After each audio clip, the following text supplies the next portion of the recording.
You see the double standards and nifaq in this issue. You see those who are pro-Turkey, pro-Qatar, attacking what's referred to as UAE for a Hindu temple. When Qatar and Turkey themselves have churches, to us, they're all the same in this matter, because we speak from the pure foundation of the Quran and Sunnah and the true manhaj of the Salaf, the pure Tawheed. The Hindu temples and places of shirk in what's referred to as UAE or what's referred to as Qatar, or the cathedrals in Kuwait, and no different than that, and worse than that is the Husayniyat that they have in Bilad al-Haramain. And like that is the Husayniyat that are allowed in Afghanistan, or even in Iraq, in Egypt, and elsewhere throughout the Muslim territories. They're all the same in this matter. Worse than that is when kufr and shirk is allowed to be practiced openly and publicly while being protected and defended. Or when the construction of their doomed establishments are completed, they're celebrated and attended.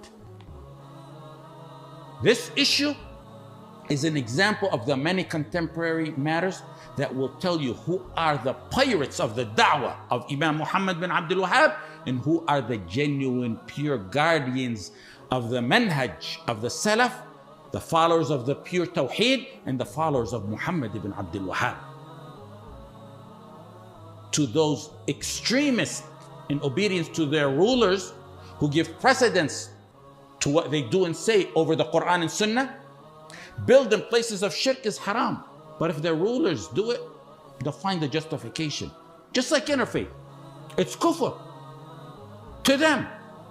But if the rulers do it, it's exempted, and the list goes on. They'll rightfully tear into a modernist or some figure or head who attends and promotes interfaith. But when their rulers do it or promote it from Mecca, they'll find a way out for them. Counterfeit mark Salafis. They're the sham, bogus followers of Muhammad ibn Abdul Wahhab. Explain to me what type of Salafism they're on, and how do they even have the audacity to even mention or touch the books of Muhammad bin Abdul Wahhab, let alone teach them, when the da'wah of Muhammad ibn Abdul Wahhab rahimahullah ta'ala was centered on establishing pure Tawheed, and more precisely, it's the ijma' of the globe, the universal globe, enemies and followers of the da'wah. The da'wah of Imam Muhammad bin Abdul Wahhab was notorious and blatant for demolishing symbols of shirk throughout the lands that they controlled and ruled. Their tawaghit establish and construct temples of shirk and protect it and guard it and participate and celebrate and rejoice in its opening. Some boldly justify it while others are silent. Others pretend to be overly occupied in talking about the bid'ah of the Mawlid, because of course the Tawaghit don't care about that issue. They can quarrel about that as long as they want. At the same time that temples of shirk are being constructed and celebrated in the lands that your Messenger ﷺ died, deterring from that. Yes, no doubt, the Mawlid is a bid'ah, but it doesn't compare in severity to the horrendous act of opening a shirk temple on Al-Jazira Al-Arabiya. Some in the past gave fatwas against building shirk establishments in Muslim lands, but now turn a blind eye and are even part of the inner circle of the Tawaghit to violate that.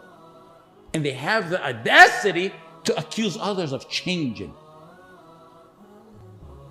The ulama were discussing the issue of allowing kuffar themselves to open places of worship for themselves in Muslim lands. Now it's Tawaghit opening places of shirk in Muslim lands. The Murji'a rejects and their Tawaghit are not followers of Muhammad ibn Abdul Wahhab rahimahullah. They're followers of Amr ibn Amir ibn Luhay, the man who revived shirk in the Arabian Peninsula and changed the deen in Millah of Ibrahim in the Arabian Peninsula. In Bukhari and Muslim, the Messenger sallallahu alaihi wasallam said, I saw Amr dragging his intestines in Jahannam because he was the first who devoted animals to shirk. They're reviving the da'wah of Amr ibn Luhay, who brought shirk from Asham to the Arabian Peninsula and altered the pure tawheed of Millat Ibrahim. They should be ashamed to utter the word they like to mention, that they're Salafis. Unless when they say they're Salafi, that their Salaf is Amr ibn Luhay, then we can accept that. Day after day, they're unmasked and their reality appears clear and clear for the slow ones. They falsely cling onto the da'wah of Muhammad ibn Abdul Wahhab to gain legitimacy when he's free from them.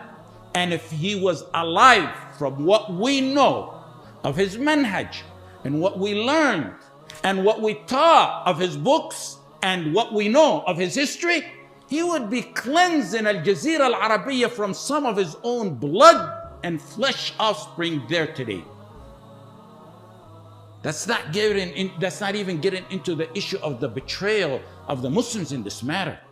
16 million to build a shirk temple so they can worship peacefully, while at the same time they're demolishing masajid and killing our brothers and sisters.